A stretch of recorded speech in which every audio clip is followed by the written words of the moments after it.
Rev it up and welcome to Cars Yeah, show number 1177. With your mind's power, determination, your instinct, and your experience as well, you can fly very high. This is Cars Yeah, where you'll enjoy interviews with inspiring automotive enthusiasts. Mark Green is here to provide you with a fuel injection of automotive inspiration. So get in, sit down, buckle up, and get ready for a wild ride here on Cars Yeah.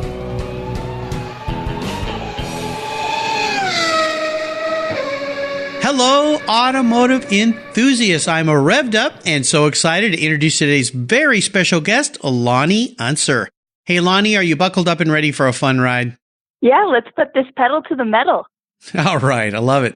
Lonny Unser is a full-time college student with an athletic background in downhill skiing and other line-finding sports. You'll see what I mean by that in a moment. She recently discovered her talent for racing.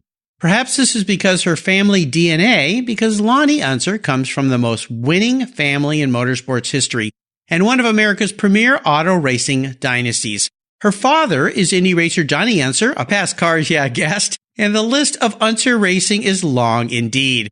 With the support of her family, she is rapidly becoming a threat on the track. She currently contests the Spec Miata series in the NASA Rocky Mountain region, while also competing in select World Racing League endurance races. She is targeting the Continental Tire SportsCar Challenge as well as the Mazda Global MX-5 Cup. So, Lonny, I've told our listeners just a little bit about you. Would you take a brief moment and share a little more about your career and your passion for automobiles and racing? Yes, thank you so much for the introduction. I have always known that I've wanted to race. I didn't necessarily start off racing cars. Like you said, I grew up with other sports. So I grew up ski racing and swimming and cross-country skiing, and I was always racing no matter what time of the year it was, when it was. I was always looking forward to my next race and my next event. And then when I was a senior in high school, my dad gave me the opportunity, because he had got one when he was my age, to go to a driving school, to also not only to help me on the street and help me develop my driving skills, but to just get a taste of it, a taste of racing. And so I started off going to the BMW Performance Driving School in Thermal, California. And that's a great place. Yeah, I had an absolutely wonderful time. And I remember at the end of the day sitting there with my dad saying, "Dad, is there any way we can make this happen? I love this so much. I'd really love to make it happen." And you could tell he started thinking about it a little bit more. And then before I knew it, I was headed to the Mid-Ohio School, the racing school, with, we raced Acuras. And so I had a blast there as well. And I was able to pick up racecraft and speed really quickly. And again, I was like, "Dad, I love this. I love this." And so we were able to put together a program for me to race with NASA in the Rocky Mountain region, Spec Miata. And so that's where I've been the last 2 years, and it's been the best decision I've ever made. Yeah, it's cool. I'll tell you, when I had your dad on the show, he obviously is very proud of you, and he talked about you getting into racing. And he, as a typical dad, you're worried about your kids and your daughter. And he said, "Yeah, I'm not sure what I unleashed here, but I think it was just in her because she loves to race. She loves to compete. And I don't know what it is with you Unsers, but it's just in your bloodstream. I mean, you guys just have to compete. It's just part of the Unser dynasty, which is pretty cool that you come from a family with so much history in racing. I mean, it's absolutely fantastic.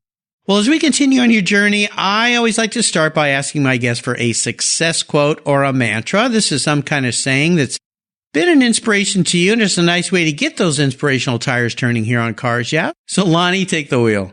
So my quote is from Ayrton Senna, who I think, and many other people think, is the best ever, the most successful driver, the best talented. And his quote goes, "On a given day, a given circumstance, you think you have a limit. And then you go for this limit, you touch this limit, and you think, okay, this is the limit. And so you touch this limit, something happens. You suddenly can go a little bit further. With your mind's power, determination, your instinct, and your experience as well, you can fly very high." And so I starting racing not very long ago, I've taken this quote and I really put it to heart because racing is all about finding the limits. And I've had to find the limits very quickly, or my limits thus far. And I know I still haven't found them. And I'm pushing every day to find that next limit. So I think it's a really amazing quote. You know what? You hit my heart close here, Lonnie, because Senna is one of my favorites as well. In fact, I have one of his quotes on my business card. My regular listeners know this because I mentioned it probably dozens of times, and they all probably know the quote by now. The past is just data. I only see the future. My quote from Senna is a little shorter than yours, but the idea of his racing prowess is there.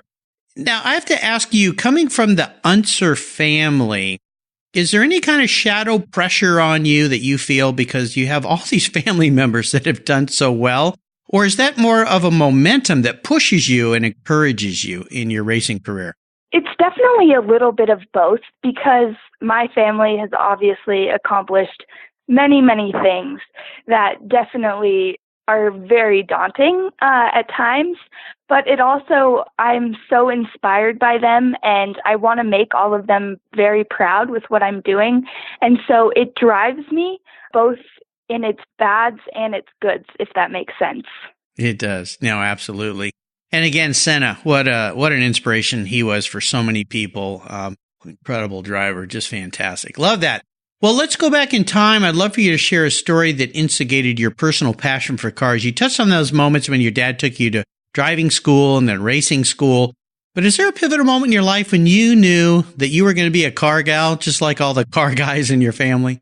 I don't think there was actually ever a pivotal moment, which is kind of funny because a lot of people have that distinct pivotal moment, but it was always a part of my life. And for some reason, I've always known that it was what I was meant to do and what I was going to do.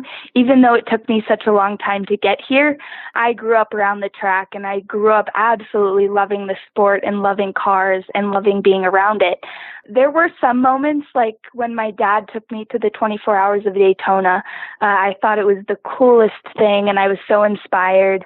But really, I think I've always honestly loved it. Yeah, well, it's funny. Sometimes kids in families that are so engrossed into one thing, they either get into it or they completely go the opposite direction. But it sounds like having grown up with your dad and all the racing he did when you were young growing up, it was an integral part of your life and you just absorbed all of it. And here you go. Now you're in the seat driving cars. So very cool. And 24-hour Le Mans, man, that's a pretty cool thing to take your daughter to. Very nice. I love it. Well, let's take a look at some of the roads you've driven down so far. Now, you're a young person, so you're in college, and in fact, you had a full day of school, classes today. We're recording this show at night, so you're a go-getter. You're a hard worker. Have you faced any big challenges so far that are really big challenges, big failures perhaps, that have kind of made you question what you're doing or kind of made you go, wow, man, didn't see that one coming? And tell us what that experience was. Kind of walk us through it and then tell us how you came forward out of that and what it taught. It's a hard question because I think this sport lends itself to many failures and many challenges and hardships. And I know I have many more in my career to go, but I think the most important part is learning from them and moving past them. I'd say recently, one of my biggest challenges was not that long ago. I was running for third in the championship points, and if I finished well in the last race, it would have put me in third. However, I unfortunately made a mistake and was passed by quite a few cars on the last race, and it made a 2-point gap from me in third place. So it's unfortunate, and yeah, I wish I could have been third in the championship points, but I think in the future it's just going to make me want to work harder and push harder to show that I really can be up there in the top. Absolutely. Absolutely. When you face something like that, I mean, you're so close. It's just right there. And then something happens. Like you said, you made a little mistake on the track and some people were able to pass you. How do you handle that kind of thing at the end of the race? I mean, are you the person that comes in and kind of has to contemplate it a while? Do you beat yourself up a little bit? Or or you just slough it off? Or what's your approach to at the end of the race? Like before you kind of bring yourself back down there and you go, okay, what happened? How did I go through this? What are some of the things you do that might help somebody else out there that might be facing something similar? I definitely beat myself up, but I just have to tell myself at the end of the day, it's because I care so much and it's because I want to do so well.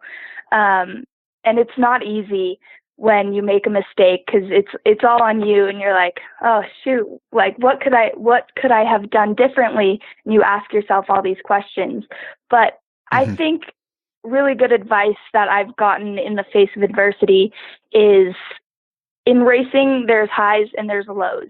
You have to take the highs and run with those. And then you have to take the lows and you have to forget about them. You have to learn from them and then forget about them and move on, because otherwise they'll just get you down and you have to strive for those highs. Yeah, that's a great way to look at it. I like that very much. I've seen that in even in some sports coaches that as soon as the game's over, if the team is lost, they're already talking about the next game.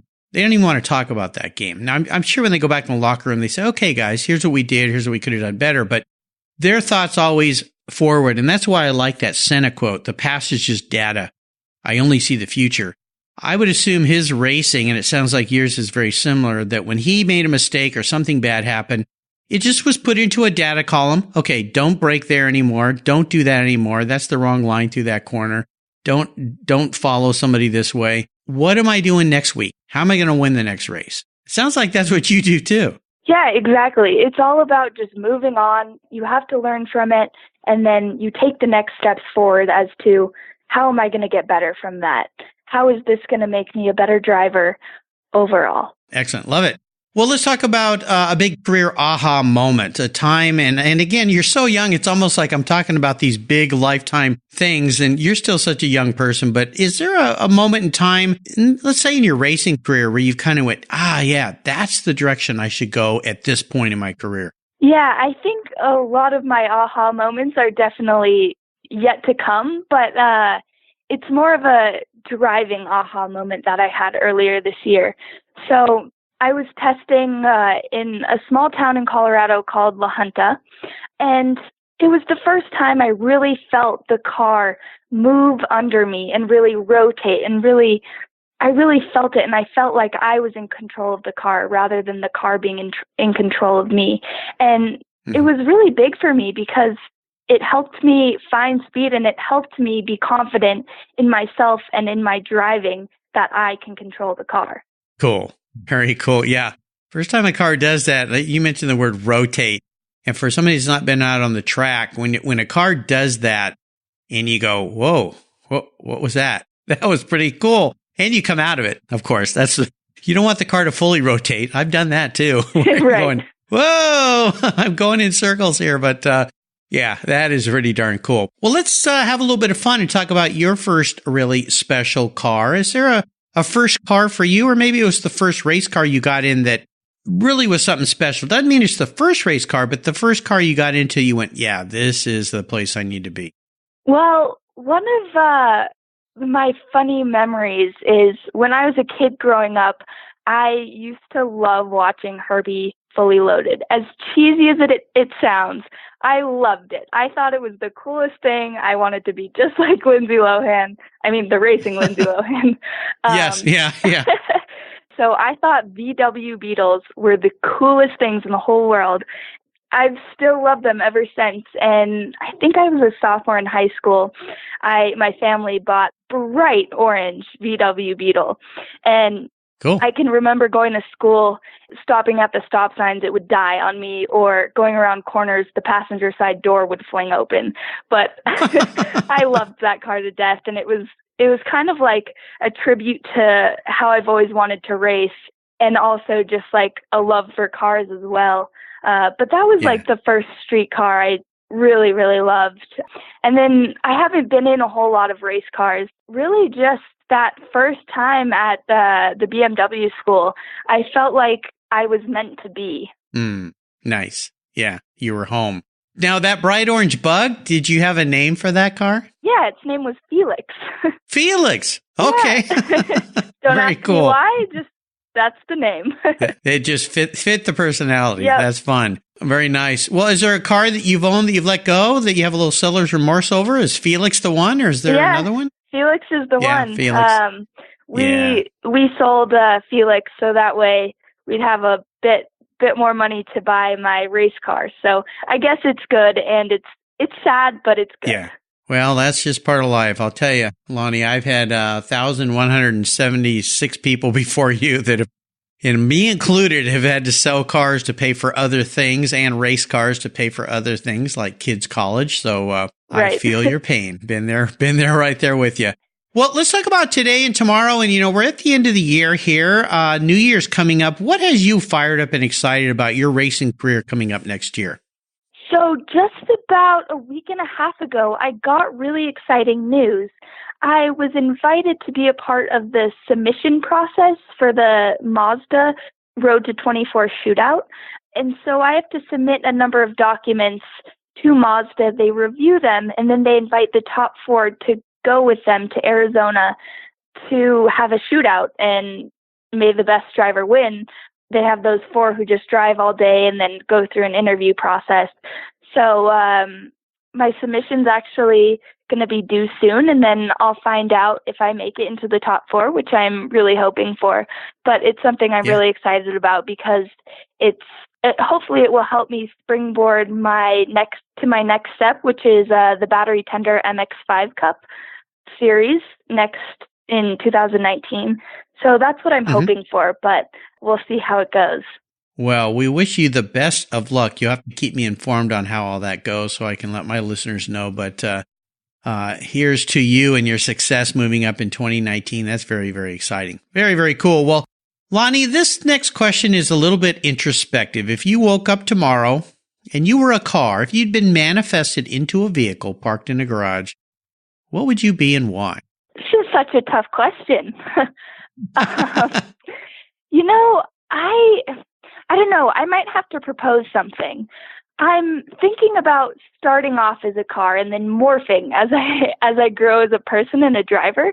So maybe starting off as the current car I'm driving, which is a 1999 Mazda Miata, and then maybe moving into the new MX-5 car, and then maybe to like an Audi or a BMW.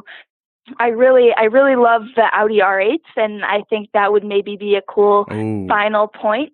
I think they're really nimble, cool looking cars. So that would be a cool car to be. So Lonnie, I think you're the first transformer here on Cars. Yeah, that's pretty cool that you're going to transform into these different entities as you grow and learn and get better at your craft. So that's very unique. I like that. Great answer. Well, Lonnie, up next is the last lap. Before we put the pedal to the metal, let's say thank you to today's Cars Yeah sponsors.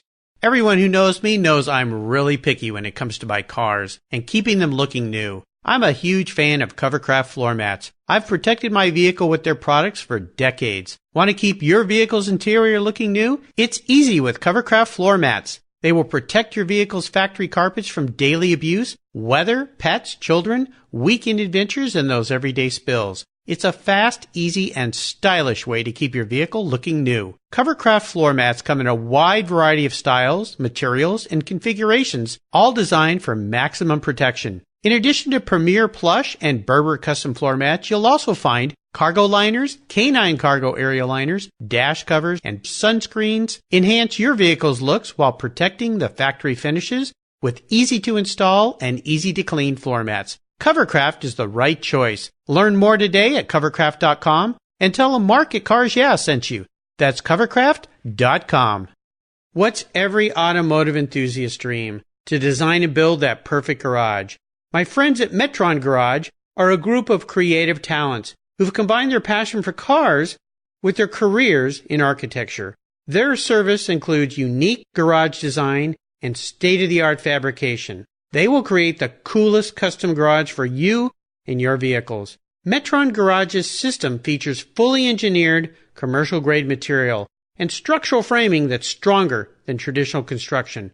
Their designs are pre-engineered to meet your building codes for fast, bolt-together construction. With over 25 years of experience, you'll see a 3D rendering to visualize your custom garage, and the final structure will fulfill all your storage needs. Contact Metron Garage today and begin realizing your dream garage. Go to metrongarage.com. That's metrongarage.com. Garage is built for discerning enthusiasts. Where it's not just a garage, it's where your dream garage comes true. All right, Lonnie, we are back and we're entering the last lap. This is a place you've been in many times. That white flag is out. Time to put your foot into it. I'm going to fire off a series of questions and ask you to give our listeners some very quick blips of the throttle answers. So here we go. What's the best automotive advice or racing advice you've ever received? I've been told by my Uncle Robbie, my dad, my family members that a really big part of racing is being patient. And I've found that to be true throughout my career so far. And I think it's true with business as well. You can't grow all in one night. You have to put hard work in. You have to think about things and work on things. And it's true with racing as well. Like, you can't make a pass that isn't going to work. You need to wait for the exact right time and take that opportunity. And so it's been a really, really good piece of advice because it's really helped me develop as a driver. I love that advice. I think it's so important. How many times have we seen a race where somebody is in second or third or even fourth place and they just force a move and they mess up and they either take themselves out or somebody else out versus that person that just sits back and waits for that guy in front of them to either make a little jiggle wiggle or a little bit of a goof, and then they take that pass or find that open spot and move in there. So very good advice. And you're right. It works in life as well. Patience is a good thing. Absolutely. Now, would you share one of your personal habits you believe has contributed to your many successes over the years? Before every race, I try to calm myself down as much as possible because I have found so far when my mind is the clearest, that's when I make the best decisions in the car. And I know some drivers try to hype themselves up, which may be a great tactic for them, but I have just found that calm and that clarity really, really helps me with decision making and being precise in the car. Now, how do you do that exactly? I mean, do you close your eyes and envision things? Do you go to a quiet place? How do you calm yourself down? Because there's some folks out there that, now you could translate this. I know racing is a much more serious than, say, going into a meeting or having to go make a big decision. But I think your advice might help people in a lot of different realms of their life is how to calm yourself down, because we get kind of fired up over stuff and we get all anxious and anxiety builds up us and everything. So what are some of the techniques you use to kind of calm yourself down? So I do find a quiet place, before every race. I try to visualize the track and visualize how the race, what kind of decisions I'll make. And then when I get in the car, I just start calming myself down. I picture just calming things in my brain and really just try to clear my mind. I think it's also helped me with other parts of my life, just like you said, with big decisions or big interviews maybe, or whatever it may be. Yeah, that's great advice. I had a good buddy who was great at sales, and many, actually decades ago, when I was doing some selling, I would always get really nervous before I went into an office. And he said, sit in the lobby or sit in your car and envision how you want that meeting to go.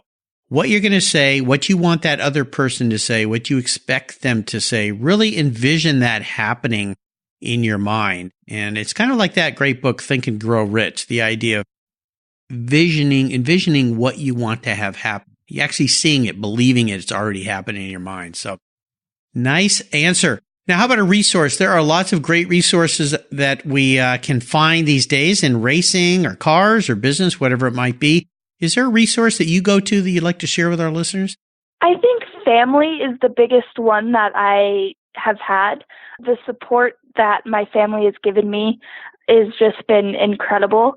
They're your biggest support system. So whatever questions, like personally, whatever questions I have, I can always go to them knowing that they'll give me the best advice they possibly can.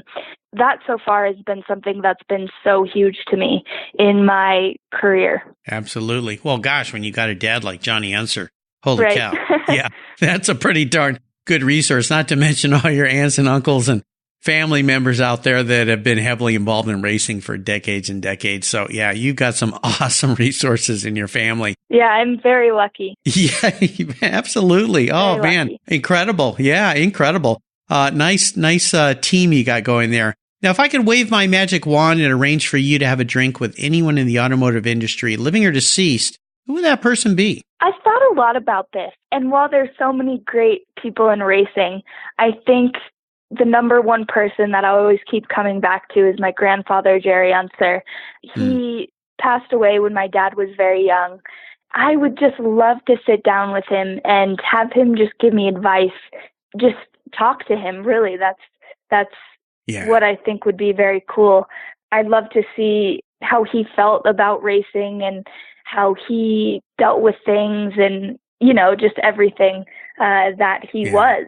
Yeah, what a legacy, what an icon, Jerry Unser. Wow. Well, if I could ask you for a book reference here, I love to reference books to the listeners out there that my inspiring automotive enthusiasts have been reading or have read. Is there a book you'd like to share with us today? This book isn't racing related, but you can apply it really, really well to marketing yourself and marketing your personal brand and marketing the people who stand behind you as well.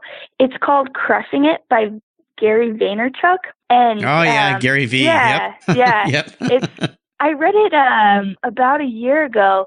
It's just it's really insightful as far as business advice, and if you want to start your own business and marketing yourself and the people who support you, like I said. I really enjoyed it and got really, really good tips from it. Yeah, I think it's a great book. I do follow him. He's a powerhouse in the media world and all sorts of other things. Has built himself up as quite an amazing brand. So very successful guy. Well, listeners, you can find all these great resources Lonnie's been so kind to share on her Cars Yeah show notes page. Just go to carsyeah.com, type in Lonny, Loni, Unser, you know how to spell that, and her page will pop right up. All right, Lonnie, we're up to the checkered flag, and this last question can be a bit of a doozy. Today, I'm going to buy you any cool, fun collector car or race car in the world. Doesn't matter what it costs, because I'm going to pay the price tag today, but there's a couple rules to this game. You can't sell it to buy a bunch of other stuff with, like car parts and race cars, so you got to keep this car. I want you to be able to take it out and enjoy it and drive it. So no garage queens. I want you to go out and have some fun with it. And it's the only collector car you can have in your garage. So what's it going to be? That's a good one. I think it would be the 1994 Callaway Corvette. My dad raced it in the 24 Hours of Le Mans. And they were second. They finished second. And I think it brought Corvette back to Le Mans, which I thought was a really cool fact and tidbit. I think they were runner-up to a factory team and with lots and lots of support behind them. And their team was just a small group of guys trying to do their best in this really cool car. And that was in 1995. And I think it would be so cool to have that car and maybe take it out on a few track days. Oh, yeah, I would think so. Now, was he racing with Reeves Callaway, that whole group? Yes, I believe so. Yeah. Yeah, Reeves has been a guest here on the show. What a great guy he is. I mean, incredible history of his company and what he's accomplished and what he's built. And of course, iconic brand, the Callaway Corvettes and the racing legends and the races they've won. So that is really cool. Reeves has got a big smile on his face right now, especially when I call him and say, hey, I need to find this car and take it over to Lonnie's place. It's the car she wants. So very, very cool. And I love the fact that your dad raced that to victories there at Le Mans. That's pretty darn neat too. Well, Lonny, you've taken me on an awesome ride around the track today. I knew you would. I've really enjoyed your stories. I want to thank you for sharing your journey. And I want to thank your dad, Johnny Unser, for putting us together. Please give us one parting piece of wisdom or guidance before you rip off down the track in that Callaway Corvette. My biggest advice or piece of wisdom is to just go for it. If you're ever hesitant about something, but you really, really feel like you want to do it, I'd say just take the leap of faith.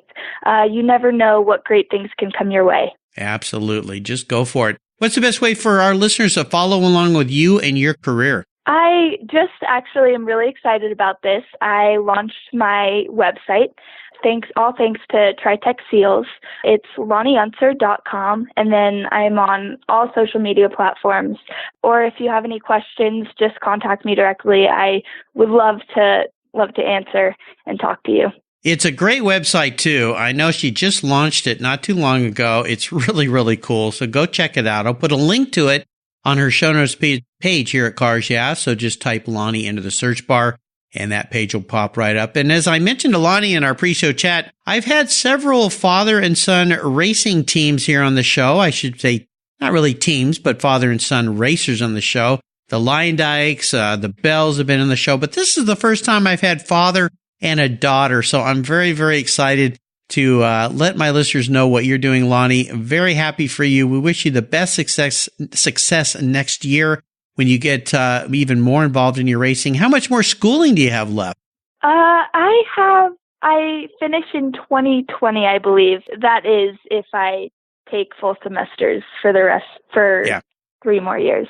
That's tough to do when you're racing, but I have no doubt you're going to succeed on all fronts. So our best wishes to you, Lonnie. Thanks for being so generous today with your time and expertise and for sharing your experiences with our listeners. Until you and I talk again, I'll see you down the road. Thank you so much, Mark. It was a pleasure talking to you. The pleasure's all mine.